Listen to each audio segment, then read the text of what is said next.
একসময় পর্দার বাইরে প্রেমের সম্পর্কের কারণে আলোচনায় থাকা দেব ও শুভশ্রী গঙ্গোপাধ্যায় এবার ফিরছেন নতুন সিনেমায়। দীর্ঘ সময় পর আবারও জুটি বেঁধেছেন তারা।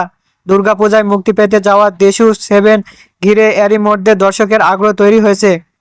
জুনে সিনেমাটির ফার্স্ট লুক প্রকাশের পর এবার সামনে এসেছে নতুন পোস্টার। শনিবার সকালে প্রকাশিত পোস্টারে লাদাখের রুক্ষ প্রাকৃতিক পরিবেশে রোমান্টিক মুহূর্তে দেখা গেছে দেব ও শুভশ্রীকে। পোস্টারে দেখা যায় বাইক আরোহী দেবের কুলে বসে আছেন শুভশ্রী, তাকে বুকে আগলে রেখেছেন দেব। সঙ্গে দেওয়া ক্যাপশন রয়েছে প্রেমের আবহ। সেখানে লেখা হয়েছে, যতই আসুক বাধা,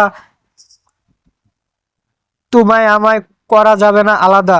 সিনেমাটি নির্মাতাদের ভাষ্য অনুযায়ী দেশু 7 হতে যাচ্ছে রোমান্স, অ্যাকশন ও উত্তেজনা ভরপুর একটি গল্প। লাদাখে সিনেমাটির শুটিংয়ের সময় ধারণ করা দৃশ্যে নতুন পোস্টারে তুলে ধরা হয়েছে।